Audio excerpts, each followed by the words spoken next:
وإنا إليه راجعون. اللهم أجرنا في مصيبتنا هذا واخلف لنا خيرا منها. dhammaan shacabka reer Somaliland waxaan marka ugu horeysaa aan ka samirsiinaynaa musiibada iyo dabka kacay maanta ay gurmadkeedii xukuumadda shacabka aynu ka wada qayb galayno. musiibada dhacday waa musiibo ilaahay qadaray subxaanahu wa tacaala. ilaahay waxa uu qadaranaa waajib waxa ah inaynu ku sabirno inay sidan u dhacaysana horay u qadarnayd oo ilaahay u xukumay. ilaahayna subxaanahu wa tacaala wuxuu yidhi aladiina idaa asaabatum musiibatun qaaluu inna lilahi wa inna ilayhi raajicuun ulaa'ika calayhim salawaatu min rabbihim waraxma wa ulaa'ika hum lmuhtaduun. dadka marka musiiba ku dhacdo ilaahay subxaanahu wa tacaala markiiba cuskanaya oo qabsanaya oo odhanaya ilaahayow adiga ayaana leh adaanuna kuu soo noqonaynaa oo aanu toobad kuu celinaynaa. waxaa halkaa ka dhacay waa masiibo marka laga eego baaxadda ay leeg tahay culus, marka laga eego dadka arwaaxda ay wax ku noqdayna fudud. ilaahay bayna subxaanahu wa tacaalaa weydiisanaynaa in dadkii wax ku waxyeeloobay ee dhaawacu ka soo gaadhay in ilaahay subxaanahu wa tacaalaa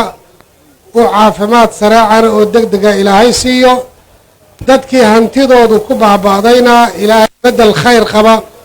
uu siiyo ayaynu ilaahay subxaanahu wa tacaala uga baryaynaa. waxaanuna uga tacsiyaynaynaa qaranka oo dhan.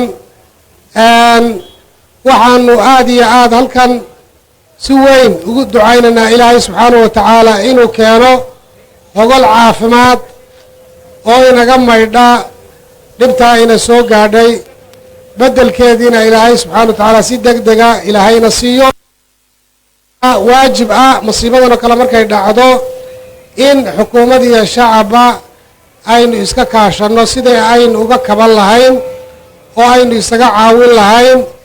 oo aynu isugu gurman lahayn. taasoo muuqatay xalay gurmadkii ay fidiyeen laamaha dowladda oo dhan iyo shacabka kariimkaa dhammaantii, xukuumad iyo shacab oo madaxweynuhu hogaaminayey. ilaahay waxaan ka baryaynaa subxaanahu wa tacaalaa inuu dembigeenna iyo dembigii waalidkan ku dhaafo, bedel khayr qabana ilaahay inaga siiyo. ilaahay waxaanu ka baryaynaa subxaanahu wa tacaalaa inuu caafimaad sareecana uu siiyo ciddii wax ku noqotay, ciddii ay ka soo gaadhay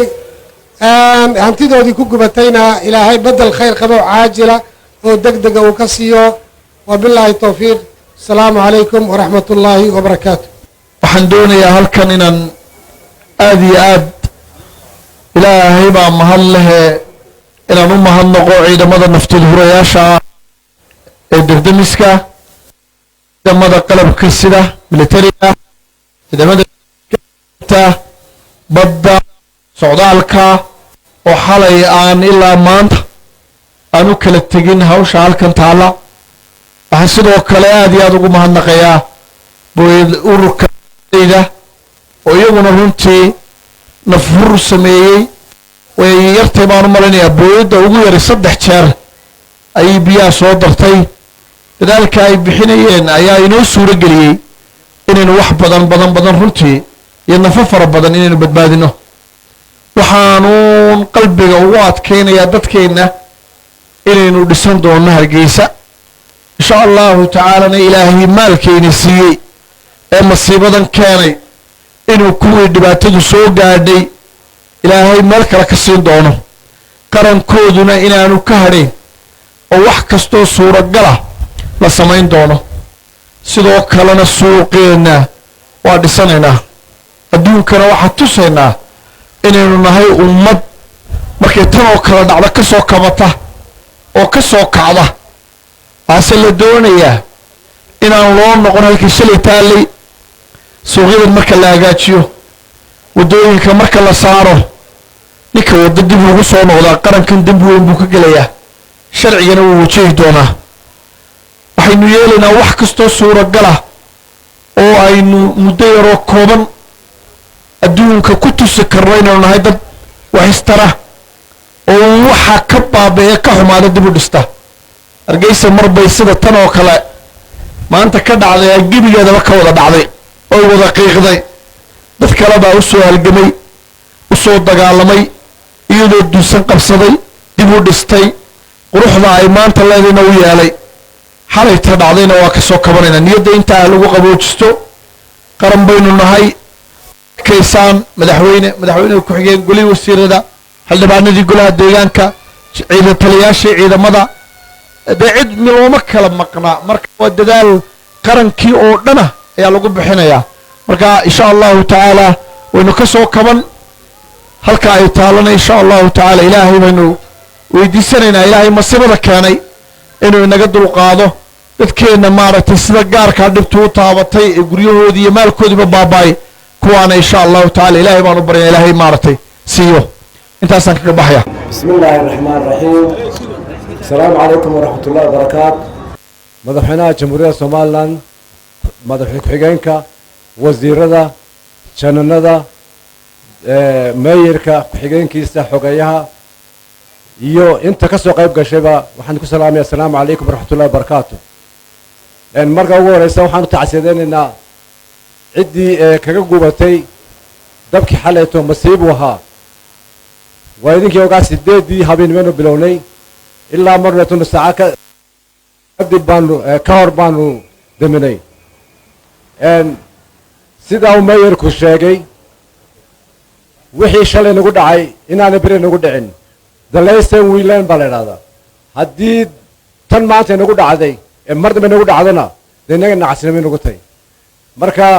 waaynu ka faa'iidaysanaa wixii dhacay dabka waa cadow markuu cadow noqdona wax walba uu u baabiya dad iyo 5 daqiiqo qurux badneed markaasay noqotay marka alxamdulilah waynu isku fillaanay degmo ciidamo aad u fara badan baa shaqeeyey ilaa xalay lama seexan ciidamada qaranka nooc walba ha noqdo iyo shacabka hargeysa si fiican bay noola shaqeeyeen marka waxaan ku dardaarmaya xalay meel aanu ka galno xataa socod iska dhaaf gaari mare socod meel aanu ku galno waanu ka weynay waxaan ku dardaarmaya bacalayaasha iyo dukaanleyda iyo suuq oo dhan lama arag meel inta bacmishayga laga soo baxo 3 mitir haddana 4 mitir lasii dego laamidii la xidho halkee lagu soo maraya hadduu dabku ma kala yaqaano taajir iyo miskiin iyo cid kale meeshii lagu soo mari lahaa waa samaysataa marka halka waxaan kusoo koobaya wixii nagu dhacay yaana nagu dhicin dadweynaha waxaan ka rajaynaya inay waddada furaan maxaa la idhahdaa bacadlaana sidii ka hor ana yeelimen intaan ii sheegaynaba ma yeelino tii dhacday oo kale marka asalaamu calaykum waraxmatullahi wabarakaatu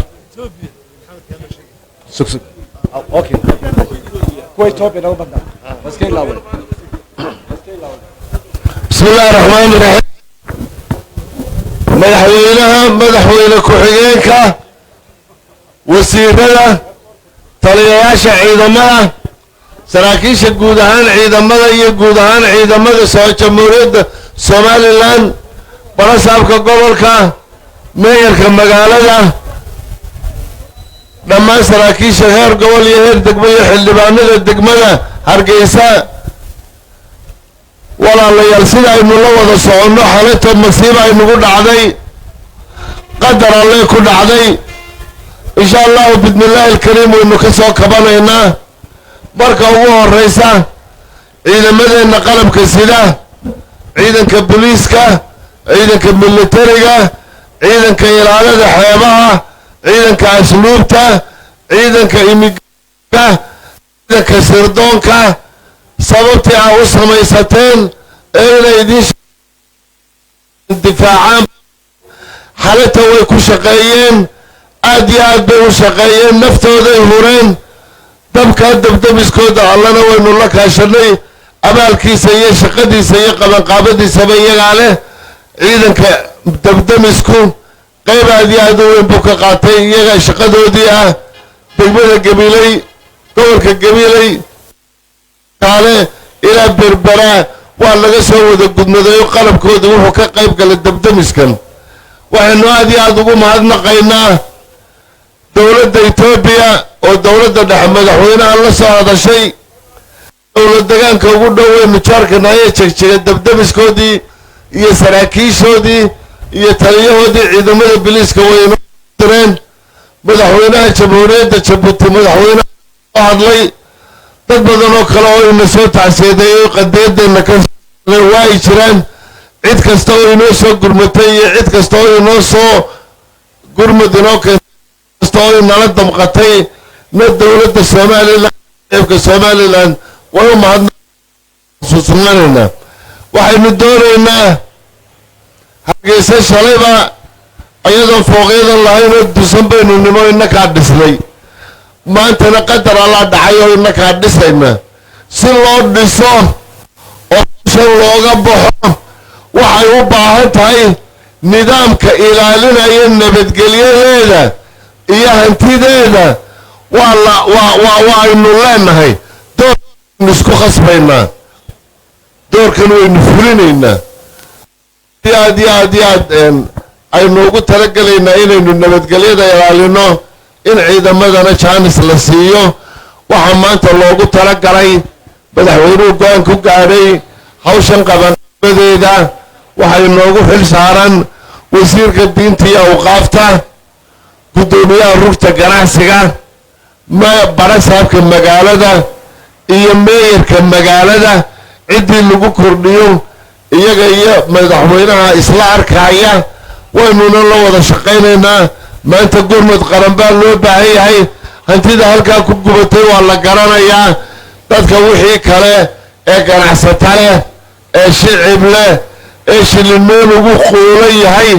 jeebkaa laga soo saarayaa magaalo bilicda baynu samaysanaynaa aad iyo aad baynu ugu dadaalaynaa aad iyo aad baan ugu mahadnaqayaa xalinta intii ka shaqaysay ee ka howlgashay waa la socoteen golaha wasiirada halkaa madaxweynaha la taagan madaxweynaha laftiisa siday u dhan yihiin halkana la isugu yimi bartaliskoodu saldhigga dhexuu haawilayo madaxweynaha sidaynu xalayba u wada gurmanayna baynu maantana u gurmanaynaa inaynu hargeysa dhisno